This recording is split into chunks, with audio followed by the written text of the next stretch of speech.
Затварянето на 4-те блока на АЕЦ „Козлодуй е направено в разрез с закона, защото няма официално решение на Европейската комисия. За това съобщи евродепутатът от партия „Атака“ Димитър Стоянов.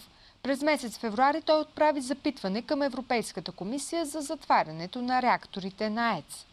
Моето запитване беше дали съществува решение на Европейската комисия. След близо 4 месеца увъртане, вчера видях в почтата си, тук в Европейския парламент, получил отговор, който гласи: не съществува решение на комисията относно затварянето на атомната електроцентрала в Козлодуй. Затварянето на тази електроцентрала бе договорено като част от условията за присъединяване на България към Европейския съюз и включено в това си качество в договора за присъединяване.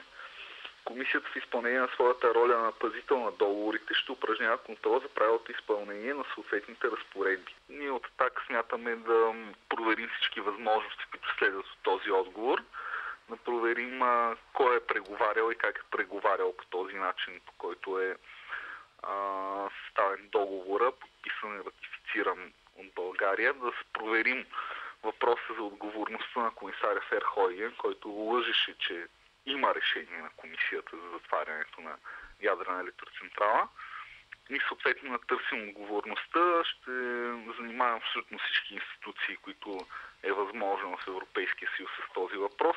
Нека да припомним по времето на кои управници започнаха преговорите за затварянето. За първи път за затваряне споменава тогавашния комисар по разширяването Ферхойген през 2002 година. Като изискване на Европейската комисия. Това означава по времето на управлението Сакскобургготски, като главен преговаря в случая Миглена Кунева. В последствие, по 2004 година, от европейска страна тази роля беше поета от настоящия комисар Оли Рен, който продължи тази политика, която водеше Ферхойген преди него. Мисля, че отговорът, който получих сега, дава възможност за едно благоприятно развитие на въпроса с АЕЦ „Козлодуй“ и се надявам до края на мандата на този Европейски парламент през 2009 година. В сряда в Брюксел 18-те евродепутати от България ще бъдат приветствани официално в Европейският парламент. На церемонията ще присъства и лидерът на „Атака“ Волен Сидеров.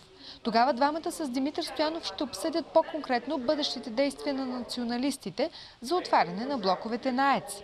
На българите не им остава друго, освен да очакват политиците, които поне на думи заявиха желание да се борят за АЕЦ, да използват възможността и да предприемат по-настоятелни действия в посока на отварянето на закритите реактори.